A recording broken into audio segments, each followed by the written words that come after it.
শেখ মুজিবুর রহমান কে ছিলেন? শেখ মুজিবুর রহমান 1920 খ্রিস্টাব্দের 17ই মার্চ 3 চৈত্র 1327 বঙ্গাব্দ রাত 8টায় তৎকালীন ব্রিটিশ ভারতের বেঙ্গল প্রেসিডেন্সির অন্তর্ভুক্ত ফরিদপুর জেলার গোপালগঞ্জ মহকুমার পাটগাতি ইউনিয়নের বাইগার নদী তীরবর্তী টুঙ্গিপাড়া গ্রামে একটি বাঙালি মুসলমান পরিবারে জন্মগ্রহণ করেন।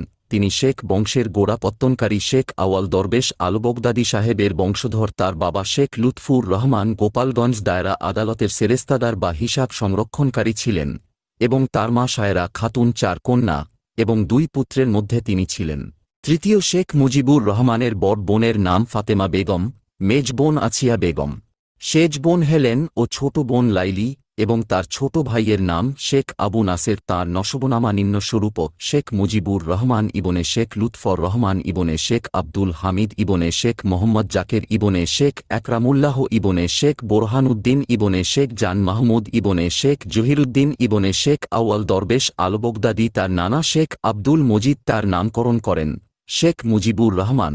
তার ছোটবেলার ডাকনাম ছিল খোকা। ছোটবেলা থেকেই তিনি মানুষের প্রতি সহমর্মী স্বভাবের অধিকারী ছিলেন। দুর্ভিক্ষের সময় নিজের গোলা থেকে ধান বিতরণ করতেন। সমিতি করে অন্যদের কাছ থেকে ধান চাল সংগ্রহ করে গরিব ছাত্রদের মধ্যে বিলি করতেন। 1927 খ্রিস্টাব্দে 7 বছর বয়সে শেখ মুজিব গিমারাঙ্গা প্রাথমিক বিদ্যালয়ে পড়াশোনা শুরু করেন। 9 বছর বয়সে 1929 খ্রিস্টাব্দে গোপালগঞ্জ পাবলিক বিদ্যালয়ে 3য় শ্রেণীতে ভর্তি হন। পিতার বদলিজনিত কারণে 1931 খ্রিস্টাব্দে তিনি মাদারীপুর ইসলামিয়া বিদ্যালয়ে 4র্থ শ্রেণীতে ভর্তি হন এবং সেখানে 1934 খ্রিস্টাব্দ পর্যন্ত পড়াশোনা করেন।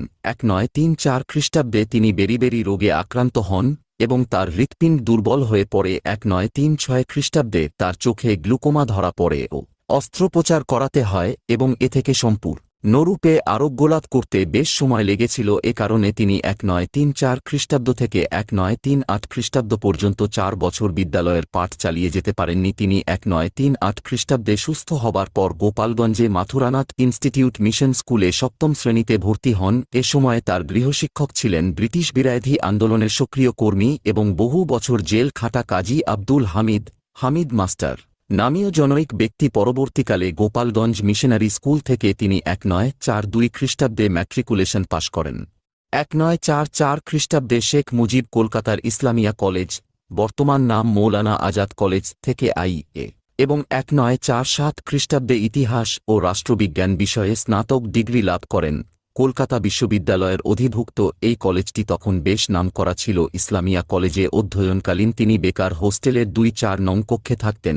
1998 খ্রিস্টাব্দে পশ্চিমবঙ্গ সরকার তার সম্মানার্থে 2-3 ও 2-4 নম্বর কক্ষকে একত্র করে বঙ্গবন্ধু স্মৃতিকক্ষ তৈরি করে 2011 খ্রিস্টাব্দের 2-3 ফেব্রুয়ারি কক্ষটির সম্মুখে তার আবক্ষ ভাস্কর্য স্থাপন করা হয়। ভারত বিভাজনের পর তিনি ঢাকা বিশ্ববিদ্যালয়ে আইন বিষয়ে ভর্তি হন। তবে 4র্থ শ্রেণীর কর্মচারীদের দাবি দেওয়ার প্রতি বিশ্ববিদ্যালয় কর্তৃপক্ষের উদাসীনতার বিরুদ্ধে বিক্ষোভ প্রদর্শনে উস্কানি দেয়ার অভিযোগে বিশ্ববিদ্যালয় কর্তৃপক্ষ তাকে 1949 খ্রিস্টাব্দে বহিষ্কার করে পরবর্তীকালে 2010 খ্রিস্টাব্দের 4 আগস্ট ঢাকা বিশ্ববিদ্যালয় কর্তৃপক্ষ এই বহিষ্কারাদেশ প্রত্যাহার করে নেয়। শেখ মুজিবুর রহমান সংক্ষিপ্তাকারে শেখ মুজিব বা বঙ্গবন্ধু ছিলেন বাংলাদেশের প্রথম রাষ্ট্রপতি ও দক্ষিণ এশিয়ার অন্যতম প্রভাবশালী রাজনৈতিক ব্যক্তিত্ব। তিনি ভারত বিভাজন আন্দোলনে সক্রিয় অংশগ্রহণ করেন এবং পরবর্তীকালে পূর্ব পাকিস্তানকে স্বাধীন দেশ হিসেবে প্রতিষ্ঠার সংগ্রামে কেন্দ্রীয়ভাবে নেতৃত্ব প্রদান করেন। শুরুতে তিনি আওয়ামী লীগের সভাপতি, এরপর বাংলাদেশের প্রধানমন্ত্রী এবং পরবর্তীকালে বাংলাদেশের রাষ্ট্রপতির দায়িত্ব পালন করেন। পূর্ব পাকিস্তানের রাজনৈতিক স্বায়ত্তশাসন অর্জনের প্রয়াস এবং পরবর্তীকালে 1971 খ্রিস্টাব্দে বাংলাদেশের স্বাধীনতা আন্দোলন ও বাংলাদেশের মুক্তিযুদ্ধের পেছনের কেন্দ্রীয় ব্যক্তিত্ব হিসেবে শেখ মুজিবুর রহমানকে সর্বাধিক গুরুত্বপূর্ণ চরিত্র হিসেবে কৃতিত্বের স্বীকৃতিস্বরূপ তাকে বাংলাদেশের জাতির জনক বা জাতির পিতা হিসেবে অভিহিত করা হয়। এছাড়াও তাকে প্রাচীন বাঙালি সভ্যতার আধুনিক স্থপতি ও সর্বকালের সর্বশ্রেষ্ঠ বাঙালি হিসেবে বিবেচনা করা হয়। জনসাধারণের কাছে তিনি শেখ মুজিব বা শেখ সাহেব নামে এবং তার উপাধি বঙ্গবন্ধু হিসেবেই অধিক পরিচিত। তার কন্যা শেখ হাসিনা বাংলাদেশের বর্তমান প্রধানমন্ত্রী। 1947 খ্রিস্টাব্দে ভারত বিভাগ পরবর্তী পূর্ব পাকিস্তানের রাজনীতির প্রাথমিক পর্যায়ে শেখ মুজিব ছিলেন তরুণ ছাত্রনেতা। পরবর্তীকালে তিনি আওয়ামী লীগের সভাপতি হন। সমাজতন্ত্রের পক্ষ সমর্থনকারী একজন অধিবক্তা হিসেবে তিনি তৎকালীন পূর্ব পাকিস্তানের জনগোষ্ঠীর প্রতি সকল ধরনের বৈষম্যের বিরুদ্ধে আন্দোলন গড়ে তোলেন। জনগণের স্বাধিকার প্রতিষ্ঠার লক্ষ্যে 6 দফা স্বায়ত্তশাসন পরিকল্পনা প্রস্তাব করেন, যাকে তৎকালীন পাকিস্তান সরকার একটি বিচ্ছিন্নতাবাদী পরিকল্পনা হিসেবে ঘোষণা করেছিল। 6 দফা দাবির মধ্যে প্রধান দাবি ছিল প্রাদেশিক স্বায়ত্তশাসন, যার কারণে তিনি আইয়ুব খানের সামরিক শাসনের অন্যতম বিরোধী পক্ষে পরিণত হন। 1968 খ্রিস্টাব্দে ভারত সরকারের সাথে যোগসাজশ ও ষড়যন্ত্রের অভিযোগে তাকে প্রধান আসামি করে আগরতলা মামলা দায়ের করা হয়, তবে 69 গণঅভ্যুত্থানের কারণে তা প্রত্যাহার করে নেওয়া হয়।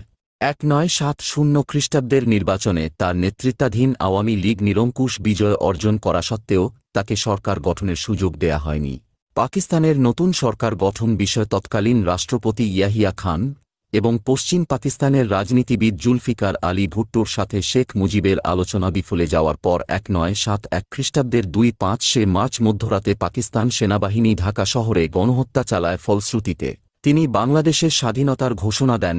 একই রাতে তাকে গ্রেপ্তার করে পশ্চিম পাকিস্তানে নিয়ে যাওয়া হয়। ব্রিগেডিয়ার রহিমউদ্দিন খানের সামরিক আদালত তাকে মৃত্যুদণ্ড প্রদান করলেও তা কার্যকর করা হয়নি। 9 মাসব্যাপী রক্তক্ষয়ী মুক্তিযুদ্ধ শেষে 1971 খ্রিস্টাব্দের 6 ডিসেম্বর বাংলাদেশ ভারত যৌথ বাহিনীর কাছে পাকিস্তান সেনাবাহিনী আত্মসমর্পণ করার মধ্য দিয়ে বিশ্ব মানচিত্রে বাংলাদেশ নামক স্বাধীন সার্বভৌম রাষ্ট্রের অভ্যুদয় ঘটে। 1972 খ্রিস্টাব্দের 10 জানুয়ারি শেখ মুজিব পাকিস্তানের কারাগার থেকে মুক্ত হয়ে স্বদেশে প্রত্যাবর্তন করেন এবং বাংলাদেশের প্রথম রাষ্ট্রপতির দায়িত্ব গ্রহণ করেন। 1972 খ্রিস্টাব্দের 2 জানুয়ারি তিনি সংসদীয় শাসন ব্যবস্থা প্রবর্তন করে প্রধানমন্ত্রীর দায়িত্ব গ্রহণ করেন।